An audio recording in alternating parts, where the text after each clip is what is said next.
जय श्री कृष्ण। श्रीमद् भगवद गीता अध्याय 13।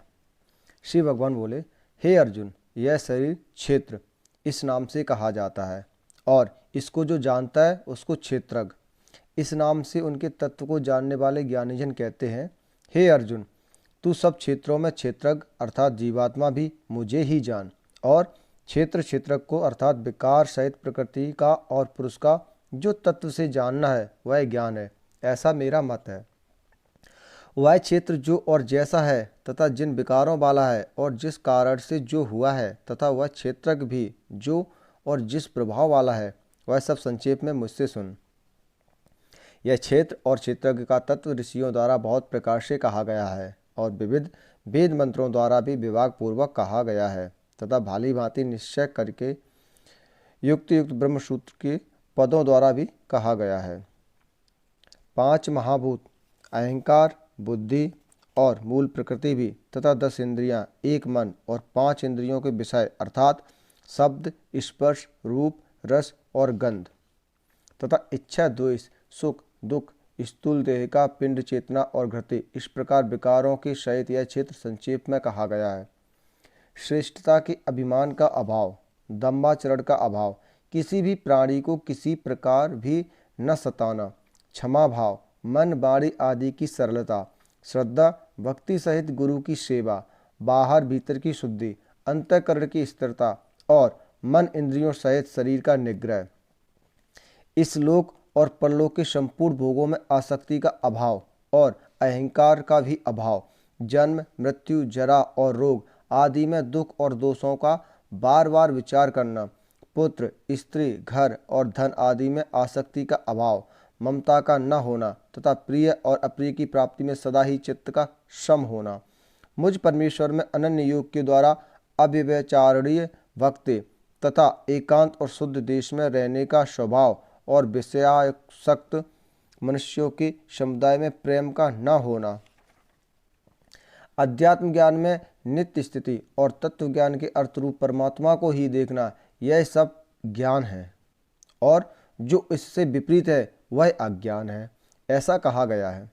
जो जानने योग्य है तथा जिसको जानकर मनुष्य परमानंद को प्राप्त होता है उसको भली भांति कहूँगा। वह अनादि वाला पर ब्रह्म न सत्य ही कहा जाता है और न असत्य ही। वह सब और हाथ पैर वाला, सब और नेत्र, सिर और मुख वाला तथा सब और कान वाला है, क्योंकि वह संसार में सबको व्याप्त करके स्थित है। वह संपूर्ण इंद्रियों के विषयों को जानने वाला है, परंतु वास्तव में सब इंद्रियों से रहित है तथा आसक्ति रहित होने पर भी सबका धारण पोषण करने वाला और निर्गुण होने पर भी गुणों को भोगने वाला है। वह चराचर सब भूतों के बाहर भीतर भरपूर है और चर अचर भी वही है और वह सूक्ष्म होने से अभिज्ञेय है तथा अति समीप में और दूर में भी स्थित वही है।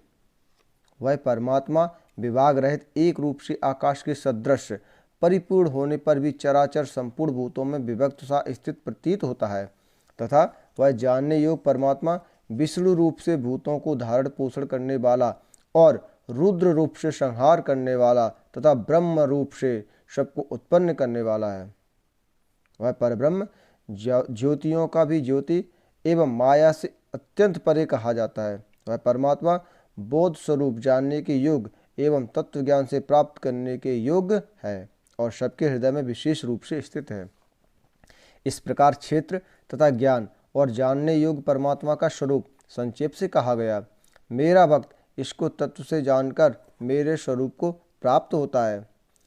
प्रकृति और पुरुष इन दोनों को ही तू अनादि जान और राग द्वेष आदि विकारों को तथा त्रिगुणात्मक संपूर्ण पदार्थों को भी प्रकृति से ही उत्पन्न जान। कार्य और कारण को उत्पन्न करने में हेतु प्रकृति कही जाती है और जीवात्मा सुख दुखों के भोक्तापन में अर्थात भोगने में हेतु कहा जाता है। प्रकृति में स्थित ही पुरुष प्रकृति से उत्पन्न त्रिगुणात्मक पदार्थों को भोगता है और इन गुणों का संग ही इस जीवात्मा की अच्छी बुरी योनियों में जन्म लेने का कारण है। इस देह में स्थित यह आत्मा वास्तव में परमात्मा ही है। वह साक्षी होने से उपद्रष्टा और यथार्थ सम्मति देने वाला होने से अनुमंता, सबका धारण पोषण करने वाला होने से भरता, जीव रूप से भोक्ता, ब्रह्मा आदि का भी स्वामी होने से महेश्वर और शुद्ध सच्चिदानंद घन होने से परमात्मा ऐसा कहा गया है। इस प्रकार पुरुष को और गुणों के सहित प्रकृति को जो मनुष्य तत्व से जानता है, वह सब प्रकार से कर्तव्य कर्म करता हुआ भी फिर नहीं जन्मता।